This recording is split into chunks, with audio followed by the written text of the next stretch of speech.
ओम गुरुभ्यो नमः। आज का ये वीडियो मेरे कुछ शक्तिपात के साधकों के लिए ही है।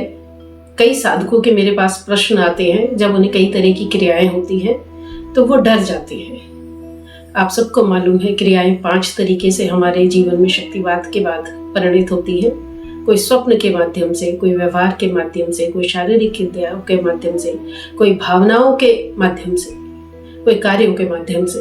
इस तरीके से जब हमारे अंदर शक्तिपात की क्रियाएं होती हैं तो कई क्रियाओं में, मैंने एक बार पहले भी कहा था कि जो 9 रस होते हैं जीवन के, जिसमें श्रृंगार भी है, प्रेम भी है, क्रोध भी है, घृणा भी है, विभत्स भी है, वो सभी तरह जो हमारे अंदर होता है, काम, क्रोध, लोभ, मोह, राग, द्वेष, छल, कपट, ईर्ष्या, अभिमान, वो सभी बाहर निकलता है। तो इनसे रिलेटेड जो आपके अंदर जितना ज़्यादा होगा, क्योंकि जितने भी हम साधक हैं, हम अलग अलग जन्मों की यात्रा करके आए हैं।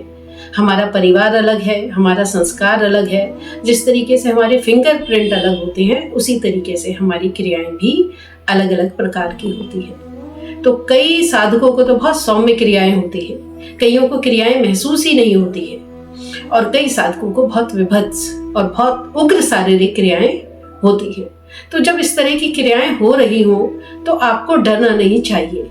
कई साधकों ने मुझसे प्रश्न किया है, जिनमें एक साधक ने लिखा है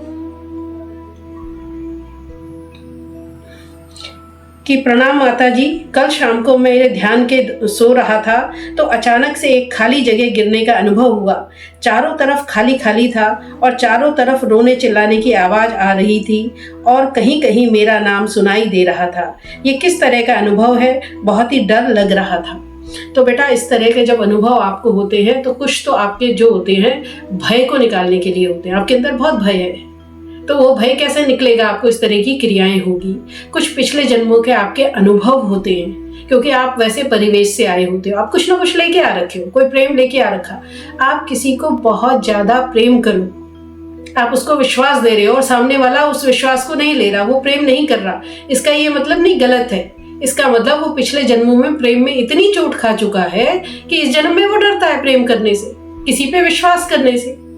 कोई व्यक्ति है अच्छा खासा हंस-फुस है, कोई 15-16 साल का बच्चा आप देखते हो बहुत अच्छा ड्राइव करता है, कोई आप देखते हो बहुत बड़ी उम्र का है और वो गाड़ी को हाथ लगाने से भी डरता है। वो सिर्फ यही नहीं है इसलिए अच्छा खासा है, 6 फीट का है और डर रहा है, वो इसलिए डरता है क्योंकि पिछले जन्म में उसके साथ कुछ घटना ऐसी हुई है, दुर्घटना ऐसी हुई है कि जिसका उसके अवचेतन मन पर याद बनी हुई है, इसलिए वो डर रहा है, वो ड्राइविंग नहीं कर पाता।